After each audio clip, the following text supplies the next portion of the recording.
Un domingo a última hora de la tarde, una familia camina junto al río que corre al pie de su finca. El agua ha dejado en la orilla un contenedor. El olor que emana de él es innegable. El vínculo común entre esas localidades es lo que las une. En este momento, la casa parece desocupada y habrá que forzar la entrada. Ella dijo, si uno de mis hijos desapareciera, yo también me disgustaría. Ese fue un gran error. Despierta nuestra sospecha de que algo adverso pudo haber ocurrido en la casa. Cualquier otro se habría horrorizado que algo que le pertenecía se hubiese usado en un asesinato. Sabía que era una sarta de mentiras. Todo era mentira. Me fui a la cama y no dormí. Desde entonces no duermo mucho.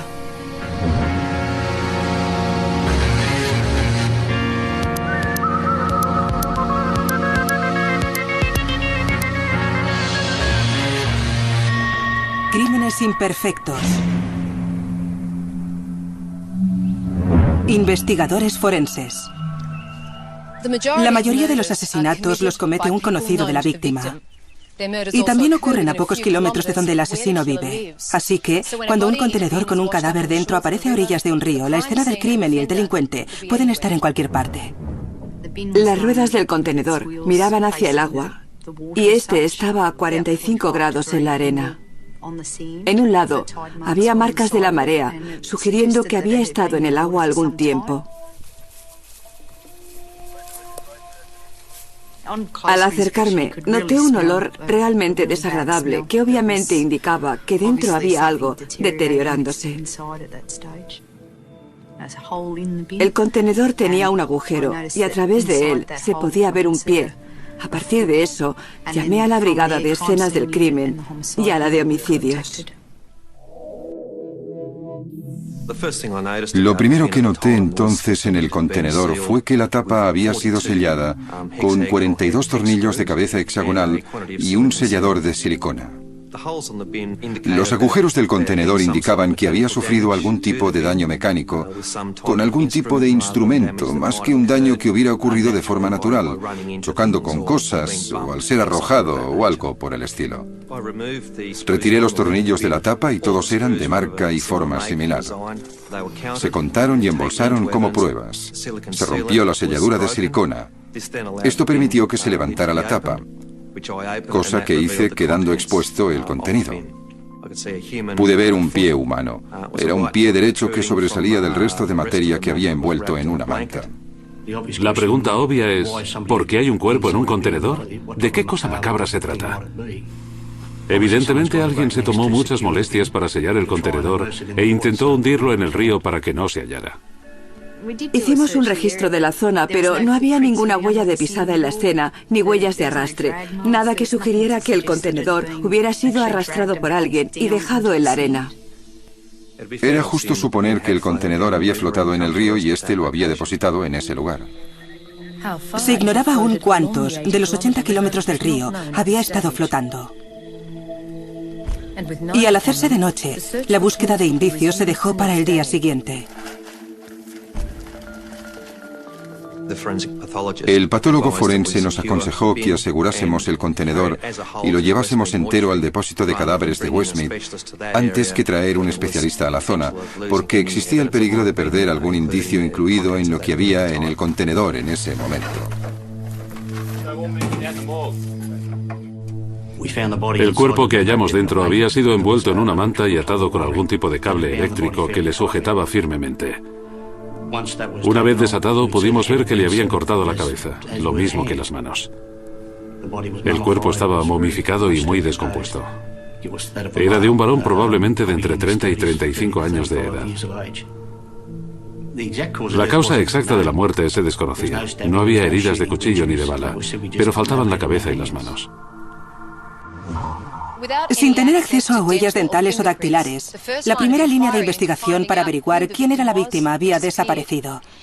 El asesino había creído que eso retrasaría la investigación de la policía, pero no fue así. Localizamos tatuajes en ambos brazos del fallecido Y eso, desde luego, proporcionó a la policía algo con lo que averiguar su identidad.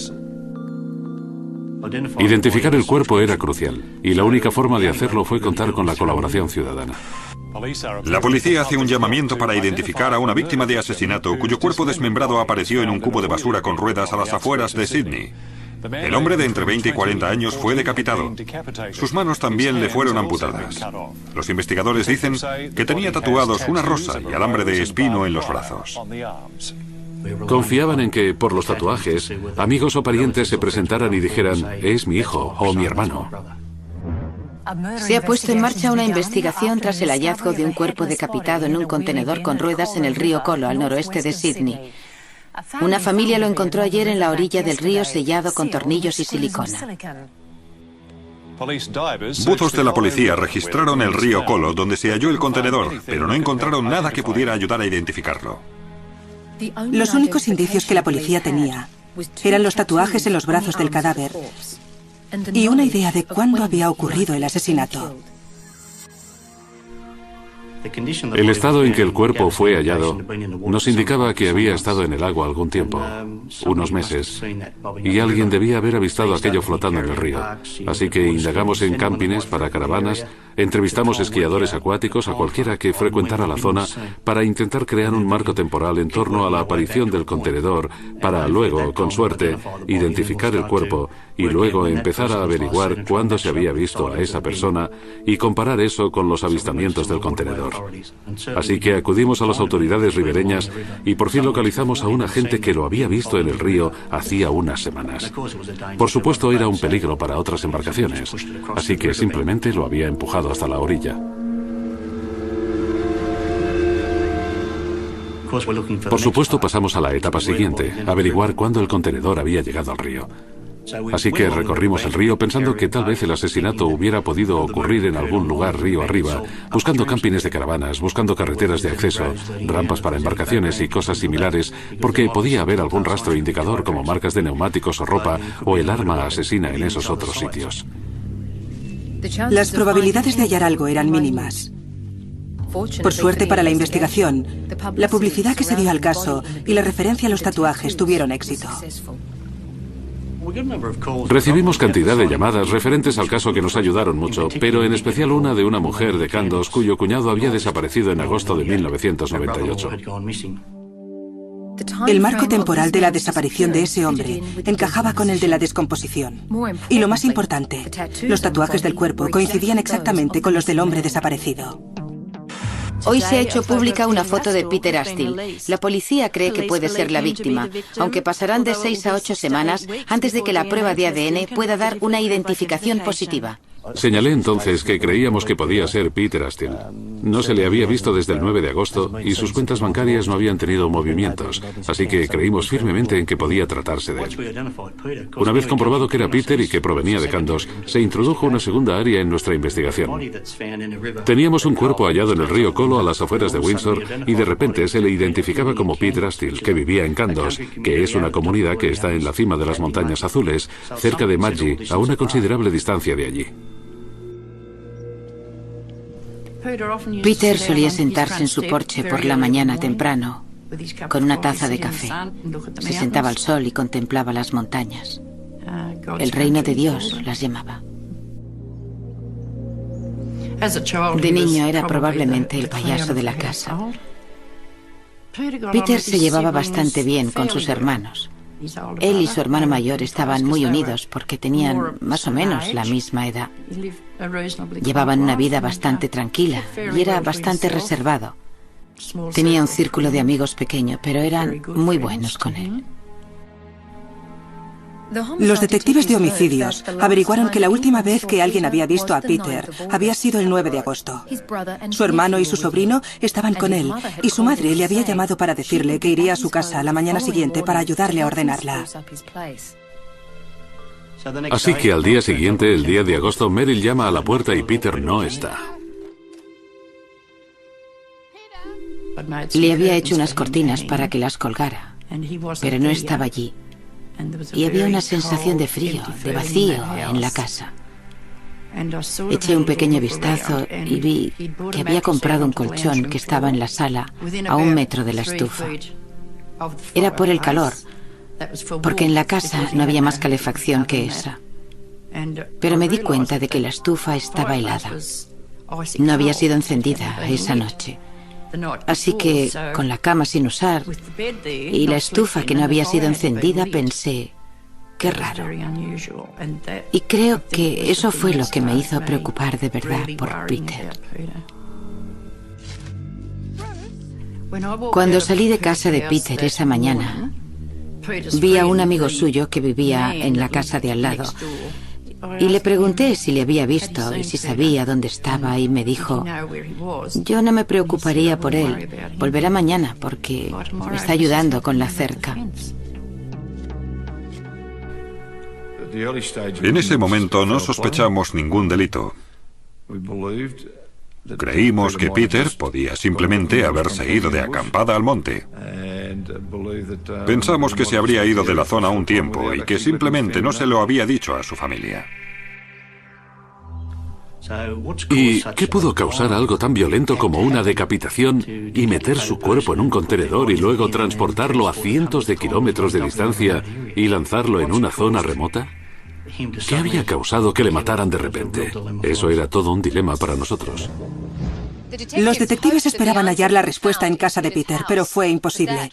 4 días antes de que el cuerpo de Peter fuese encontrado, su casa fue quemada casi por completo.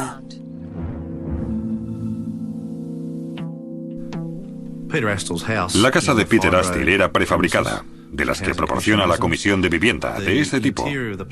El interior era despejado, la casa no tenía muebles. Las paredes del salón y comedor seguían intactas, pero dañadas por el calor y el fuego. Al otro extremo de la casa estaban los dormitorios. Los perfiles galvanizados se habían caído, el techo se había venido abajo. Prácticamente solo quedaba la estructura. Las probabilidades de que el incendio lo hubiese provocado un fallo eléctrico fueron descartadas porque la luz estaba desconectada y los fusibles quitados. Dentro de la casa se había usado un acelerante. Había algún residuo oleoso en el césped, así que había indicios suficientes de que el incendio había sido provocado. Si el asesinato había ocurrido en la casa y alguien intentaba destruir pruebas, debía haberlo hecho mucho antes. ¿Por qué esperar 3 meses para destruir pruebas? La investigación del asesinato de Peter Astill estaba produciendo más preguntas que respuestas. Teníamos muchas piezas del rompecabezas que estaban encajando, pero aún de forma fragmentada. Pero en el contenedor había una pieza del rompecabezas que iba a encajar a la perfección. La policía sabía que Peter Astill había sido víctima de un cruel asesinato. También sabía que llevaba 4 meses de retraso en la investigación. Sumada a esa frustración, estaba el hecho de que su casa había sido arrasada por el fuego. A la policía le quedaban pocas pistas, salvo el contenedor. El contenedor tenía las letras GLCC de Ayuntamiento de Lithgow y Comarca, pero solo un número 2. Evidentemente íbamos a tener muchos números 2 en esa zona, pero al menos teníamos localizado el lugar de donde provenía el contenedor. Y teníamos mucho interés en ver qué más tenía el contenedor, tal vez algún otro pequeño indicio. Incluso el arma homicida podía estar oculta en el contenedor. Hallamos un par de cuchillos oxidados, hallamos un tubo de silicona y hallamos escamas de naftalina utilizadas para ocultar el olor del cubo. Había una zona dañada en el exterior del contenedor. Era muy deliberada, con perforaciones muy puntiagudas. Los cortes tenían una forma muy poco usual. Dentro del contenedor de basura hallé un trozo de plástico verde con una serie de números en blanco. Desde luego era un número de serie estampado en el contenedor al ser fabricado. El trozo encajaba perfectamente con el corte de la parte externa del contenedor, así que el número de serie lo habían cortado de allí. Por suerte, el número había caído dentro del contenedor, junto al cuerpo, y la persona no había dado el paso siguiente de intentar recogerlo y había pensado, bueno, el cuerpo se hundirá en el agua, así que no hay que preocuparse más por esto. Y eso fue un enorme descuido. Ahora teníamos un número de serie que podía proporcionar una dirección concreta en Lithgow.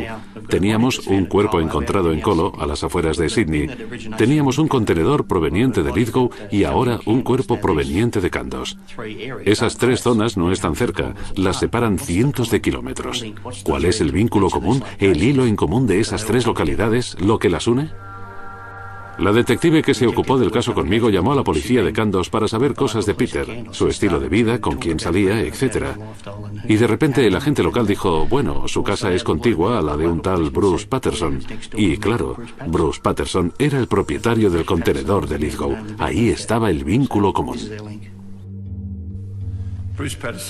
Bruce Patterson tenía domicilio en Lithgow, vivía en Lithgow y su exmujer tenía su domicilio en la casa contigua a la de Peter Astill, en Kandos.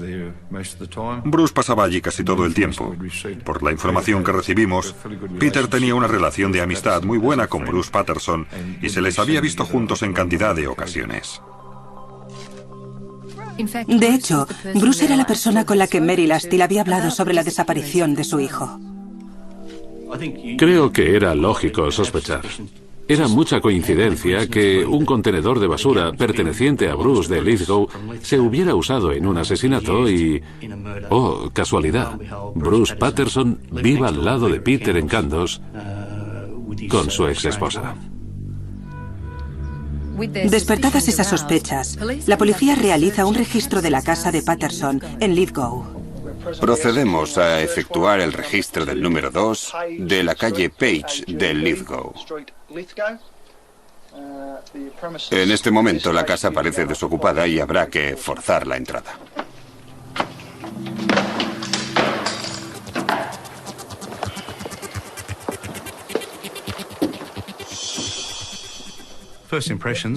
La primera impresión es que la casa está muy ordenada. Ha sido limpiada. No hay ningún mueble en absoluto. Es evidente que está vacía. Observamos que en la casa hay productos de limpieza y pensamos, bueno, cuando la gente se muda lo último que hace es limpiar. Pero, dadas las circunstancias, el que allí haya productos de limpieza despierta nuestra sospecha de que algo adverso pudo haber ocurrido en la casa. Un decapante de suelos Zip Strip. Una de las zonas preocupantes estaba en el segundo dormitorio de la casa, por el hecho de que había una gran mancha en la moqueta. Esa mancha potencialmente podía ser de sangre. Cuando retiré la moqueta pude ver de inmediato que había una mancha bastante notable debajo de ella, en el basamento y también en la madera del suelo sobre el que estaba la moqueta. La dependencia que más examinamos fue el baño. Lo examinamos minuciosamente. Estaba muy limpio. La propia bañera tenía una capa blanca nueva de pintura. La habían repintado. Era posible que el cuerpo hubiera sido decapitado allí. Los indicios tal vez se habían ido por el conducto del desagüe. Se desmontaron las tuberías y se enviaron al laboratorio forense junto con muestras de la sangre de la casa. Hasta que pudimos confirmar que allí había ocurrido un crimen, solo era una casa que había sido limpiada.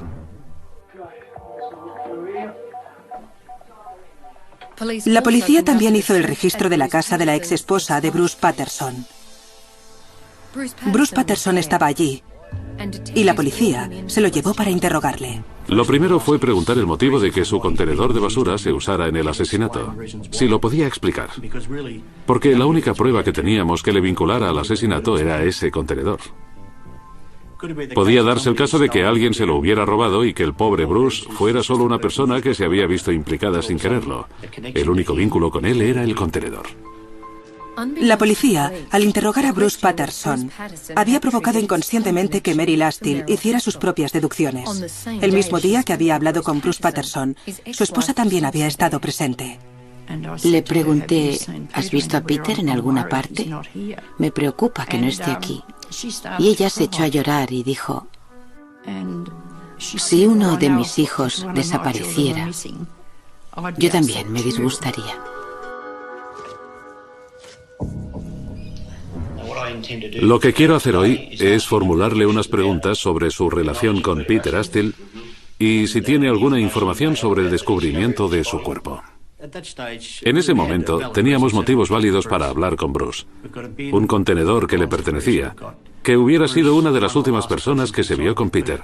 Eso era nuestro punto de partida. ¿Cuándo fue la última vez que vio a Peter Astill? No estoy muy seguro de cuándo, pero sé que yo estaba levantando una cerca para mi exmujer. ¿Levantaba una cerca? Sí, Peter estaba detrás tomándose un café por la mañana y yo estaba cavando agujeros para la cerca. Teníamos muy en cuenta que nos faltaban partes del cadáver que aún no habían sido encontradas y de repente había montones de agujeros hechos para poner esa valla, lo que era una oportunidad para deshacerse de pruebas. Utilizamos perros para examinar toda la longitud de la cerca. No encontramos nada, por supuesto. ¿Cómo se unieron los paneles a los postes? ¿Fueron atornillados? Sí. ¿Y de dónde sacó los tornillos y el equipo para hacerlo? Todo viene incluido en el kit. Entonces empezamos a pensar que los tornillos hallados en el contenedor fueron los utilizados para levantar una cerca, y eso nos dio otra pequeña pieza del rompecabezas que investigar. Muy bien, las fotos que le muestro ahora son del contenedor. Este es el contenedor encontrado en el río Colo. ¿Su contenedor ya tenía esos tornillos antes? No.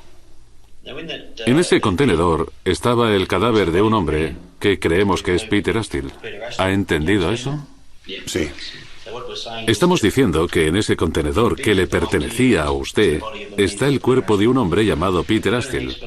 ¿Tiene alguna explicación de por qué un cuerpo, un cadáver, aparece en su contenedor de Lithgow en el río Colo? No. ¿Es usted responsable de haber puesto el cuerpo en el contenedor? No. Su comportamiento no cambió. Cualquier otro se habría horrorizado de que algo que le pertenecía se hubiese usado en un asesinato. Esperas que diga algo como, ¡qué espanto! ¿Cómo ha podido pasar algo así? Lo cierto es que perdí mi contenedor. Pero a la vuelta de mi casa estaban derribando unas casas, así que cogí otro de allí. ¿Cuándo perdió su contenedor? No estoy muy seguro de horas y fechas, pero... Y como no lo encontró, ¿decidió coger otro y sustituirlo? No. Bueno, puede considerarlo un robo o lo que sea, pero sí. Tuvimos una larga charla con él sobre su contenedor y me salió con lo de robé un contenedor, acúseme de robar un contenedor. No puede vincularme con ese asesinato. Mientras el interrogatorio continuaba, también lo hacía el registro en Candos de la casa de su ex esposa, Lynette. En el domicilio de Cando examinamos un automóvil localizado en el jardín trasero. Era un modelo antiguo y en mal estado. Había indicios de que las bandas de protección lateral y la de parachoques se habían salido y se habían vuelto a unir al vehículo con tornillos TEC. También había pruebas de daños alrededor de las luces que se habían sellado con silicona. Llevamos el vehículo a Bathurst, al departamento de escena del crimen, para un examen más minucioso del interior y el exterior del vehículo. Había 2 marcas circulares en el asiento trasero. Al ver esas marcas, al principio pensamos que eran de poner el contenedor en ese asiento del Commodore. Así que pusimos un contenedor en varias posiciones para ver si hacíamos coincidir las marcas con las originales. Una vez hecho esto, no pudimos afirmar que las marcas provinieran del contenedor, pero a la inversa, tampoco podíamos descartar que no provinieran de este. Así que no pudieron deducir nada realmente significativo del coche mismo, pero sí pruebas de que Bruce sí había utilizado tornillos TEC y silicona. Eso por sí mismo no concluía el caso, pero era otra pequeña pieza con la que había que trabajar. El detective Oxford también trabajaba en base a la sospecha de que el asesinato había ocurrido en la limpísima y desamoblada casa de Lithgow. ¿Entonces vive usted allí solo? Eso es. Pero en su casa no hay muebles. ¿Cómo vive allí? ¿Dónde ha dormido? Usaba un saco de dormir. Entonces llevaba un saco de dormir con usted y dormía en él, ¿es eso? Eso es. ¿Limpió usted el cuarto de baño? Había arañazos en la bañera, creo. ¿Con qué la roció? ¿Con esmalte? Con un bote de spray. ¿Y de qué era? ¿Solo esmalte blanco brillante? Sí, sí. Dijo simplemente que dejaba la casa para que entraran nuevos inquilinos y que quería que se viera que la dejaba en buen estado. Es de dominio público que hay que dejar la casa como la recibiste. Es como en un alquiler privado, haces la misma clase de cosas. Y has de aceptarlo a menos que puedas probar lo contrario. Si pudieras refutarlo porque has encontrado cabellos o alguna otra cosa en el desagüe, o porque encuentra sangre en las tuberías, su explicación representaría algo muy distinto. Pero el examen resultó negativo. No había ni sangre ni cabellos. Nada que vinculara a Patterson y su casa con el asesinato de Peter Astill. La policía solo podía analizar parte por parte el interrogatorio para ver qué era verdad y qué era mentira.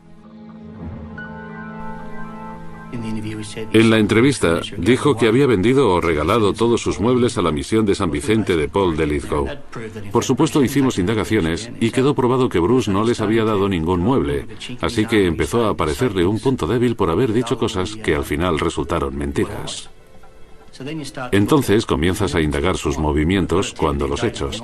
Teníamos la fecha provisional del 9 de agosto, cuando Peter desaparece, y sabemos lo que nos dijo en la entrevista, que estuvo montando una cerca y sabemos que estuvo allí. El siguiente paso es empezar a visitar vecinos en Candos y preguntar si conocían a Peter, cuándo había sido la última vez que le habían visto y si habían oído o visto algo esa noche. Una vecina dijo haber oído alrededor de la medianoche el ladrido de un perro proveniente de la zona aledaña a la casa de Bruce y luego el sonido de un coche saliendo de esa casa. Eso no es inusual, pero cuando lo relacionas con otras cosas, las sospechas apuntan a Bruce. En realidad no había muchos más sospechosos. Entonces empezamos a investigar el incendio. ¿Habría sido esa la escena del crimen? ¿Bruce habría quemado la casa para destruir pruebas? Los detectives creían posible que Bruce Patterson hubiese asesinado a Peter Astill, pero no podían probarlo y no tenían un motivo. Entonces, a 4 meses de iniciar la investigación, recibieron la llamada de un psiquiatra.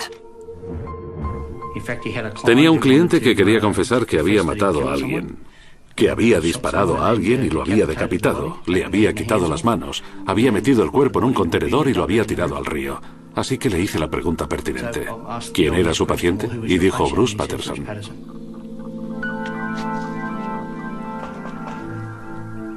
La policía lo encontró junto a su exmujer en Candos. Una vez le dije que había hablado con su médico, aceptó su destino. Dijo, sí, yo maté a Peter, soy el responsable. Señor Patterson, lo que tengo aquí es una orden de registro de su propiedad por ciertos artículos relacionados con la muerte del señor Astill.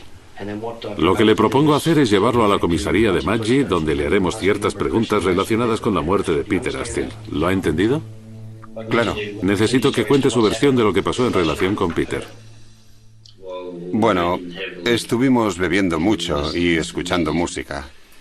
Él tenía la estufa del salón encendida. Verá, cuando fui a su casa esa noche, no tenía intención de matarle. Lo que pasó fue que, con toda esa bebida, el tema de conversación me exasperó y entonces él se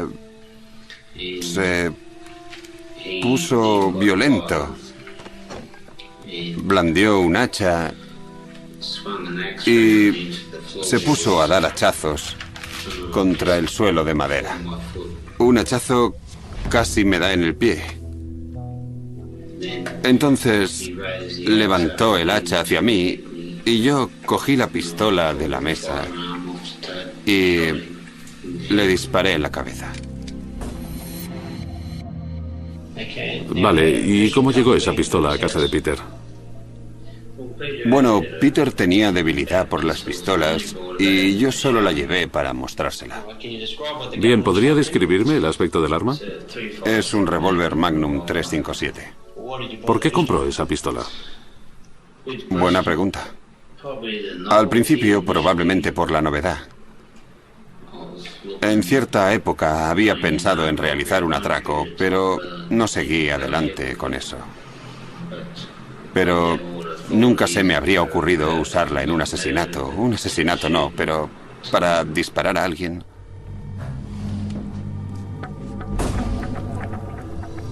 ¿Y qué pasó entonces? Entonces me sentí paralizado y horrorizado por lo que había hecho. Y le amputé la cabeza y las manos.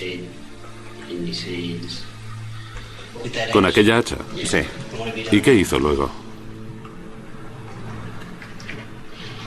Quemé esas partes del cuerpo para ocultar el incidente.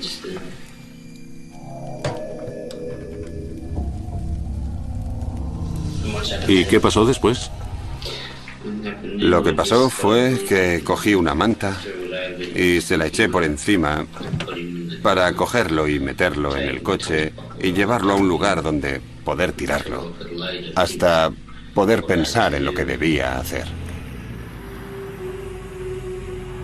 Entonces condujo unos 25 o 30 kilómetros hasta un lugar llamado Wishing Well a las afueras de Kandos o Maggi. El señor Patterson ha indicado que está dispuesto a mostrarnos dónde dispuso del cuerpo de Peter Astill tras haberle matado en Kandos. Aquí podemos tener dificultades por el sonido de fondo de los generadores y demás, así que intentaremos levantar la voz. ¿Por qué eligió este sitio para deshacerse del cuerpo de Peter? ¿Por qué este sitio en concreto? Bueno, no quería ir muy lejos de la ciudad porque tenía que ocuparme de las pruebas de la casa, de quemar su cabeza y las manos. ¿Puede enseñarnos dónde puso el cuerpo? Bueno, más bien fue cayendo por aquí por el propio peso del cuerpo. Así que fue cayendo y rodando colina abajo hasta llegar más o menos a donde está el detective.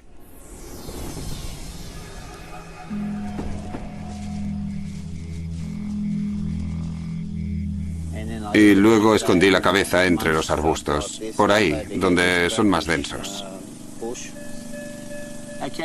Vale, entonces, ¿esta zona donde estamos es donde acabó el cuerpo? No, lo moví más allá del árbol. ¿Cuándo regresó aquí después? Pasado un mes o 5 o 6 semanas. ¿Unas 6 semanas? Sí, llevé el contenedor de basura hasta allí abajo porque me habría sido imposible subirlo a pulso. Bien, y cuando bajó allí, ¿en qué estado estaba el cuerpo? Descompuesto. El cuerpo ya está en el contenedor y atado. ¿A dónde lo lleva? A Lithgow. ¿Qué hizo con ese contenedor entonces? Lo sellé. ¿Con qué lo selló? ¿Qué utilizó? Con silicona y tornillos hexagonales. Ahora le enseñaré una fotografía. Ese número de serie estaba en el contenedor. ¿Es esa la zona que cortó usted? Sí. ¿Y por qué motivo la cortó? Para que no se identificara la dirección. Se tomó muchas molestias para impedir que averiguásemos quién era esta persona e hizo cuanto pudo por ocultarla. Y ese pequeño error, ese pequeño número de serie que cortó y cayó dentro del contenedor con el cuerpo fue, en última instancia, la clave para esclarecerlo todo. Fue un gran error. Bueno, pude haber desatornillado todo y demás, pero con ese cuerpo descompuesto dentro, no valía la pena. Vale, vale. ¿Y qué pasó entonces? Llevé el contenedor al colo y lo metí en el agua. Caminé por la orilla del río hasta un lugar donde pudiera meterme en el agua e intentar sumergirlo, pero cuando me di cuenta de que no se hundiría, supe que con el tiempo se encontraría. Patterson había conducido 2 horas hasta el lugar donde lanzó el contenedor. 10 kilómetros más arriba de donde se lo encontró depositado en la orilla. Bruce Raymond Patterson compareció ayer ante el juzgado de Maggi. Durante su breve comparecencia, la policía aportó pruebas de haberse presentado en casa del acusado de 37 años, quien había confesado su implicación en el asesinato de Peter Astill. Intentaba pensar que si había llegado al extremo de dispararle, había sido en defensa propia. No fue culpa mía, me atacó y me tuve que defender. Está intentando excusarse. Así que hay que empezar a investigar si lo que ha dicho es plausible, si es realmente creíble y puede ser respaldado por pruebas. Bruce Patterson confesó haber matado a Peter Astill en defensa propia. Pero la policía tenía muchas reservas respecto a su versión de los hechos.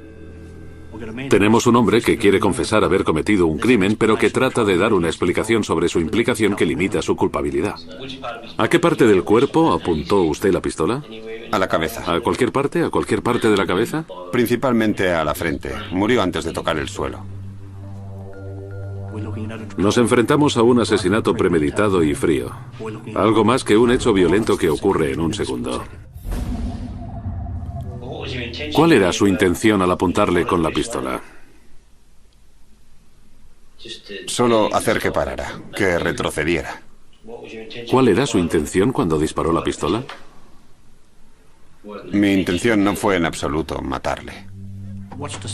¿Quién sabía si a Peter no le habían disparado por detrás y la herida de entrada no estaba en la parte posterior de la cabeza? ¿Cómo alegas defensa propia con una herida de entrada en la parte de atrás de la cabeza? Habría sido ejecutado y el motivo de que no se hallara la cabeza era impedirnos demostrar que había sido una ejecución. Patterson había dicho a la policía que había quemado la cabeza de Peter en la estufa. La casa fue quemada antes de que supiéramos que era la de Peter.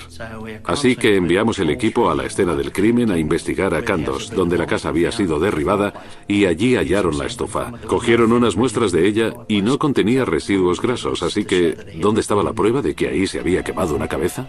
Como sospechaban, Bruce Patterson había provocado el incendio. ¿Puede decirme el motivo por el que prendió fuego a la casa? Por lo que había pasado en la casa. Decidí quemarla por si enviaban forenses a registrarla.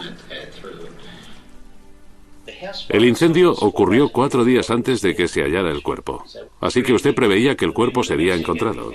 Claro, lo sabía. Así que decidió prenderle fuego. Sabía que el contenedor sería encontrado. Cuando Patterson hizo esa declaración de que había asesinado a Peter en la casa y le había mutilado en ella, supe que era un montón de mentiras.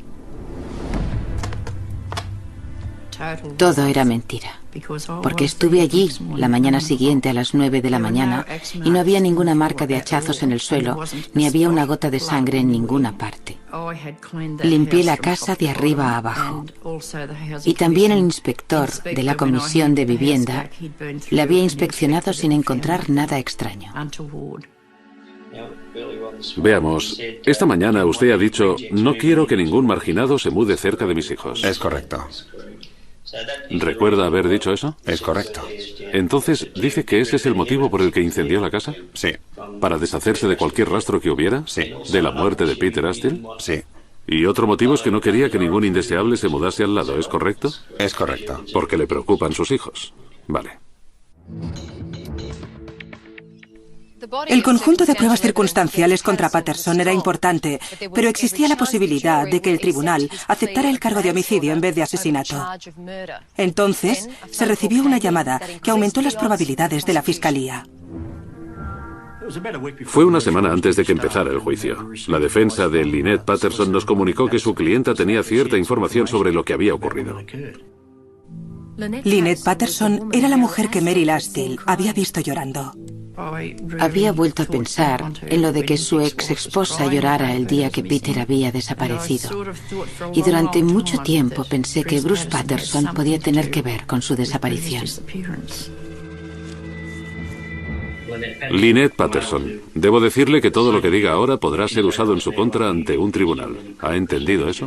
Lo he entendido. Entonces volvamos alrededor del 9 o 10 de agosto de 1998. ¿Qué recuerda de esa fecha?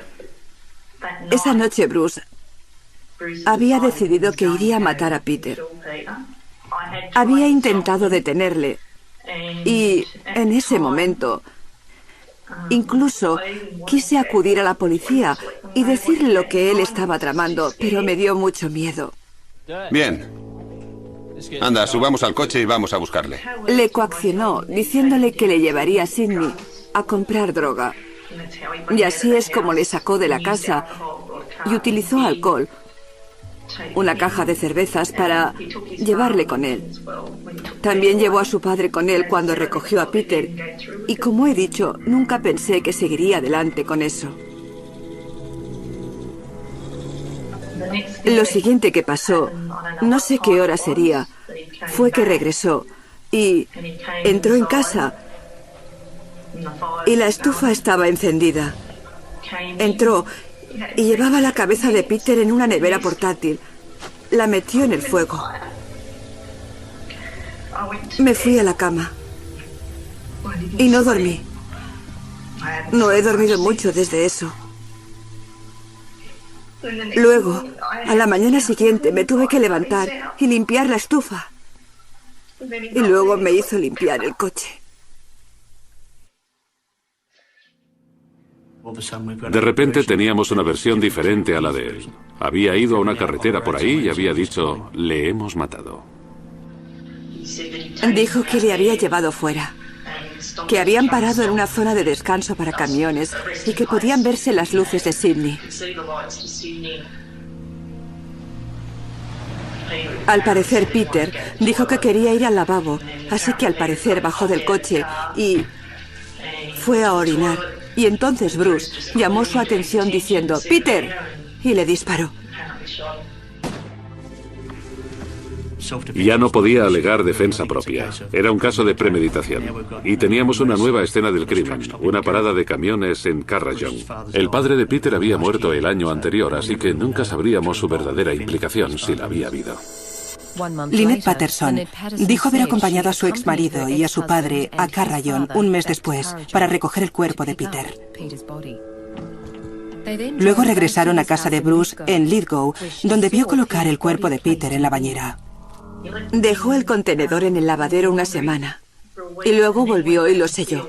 Y dijo haber cortado el número de serie. ¿Cuándo pasó eso? Lo de cortar el número de serie pasó allí y entonces. ¿Estuvo usted cuando lo cortó?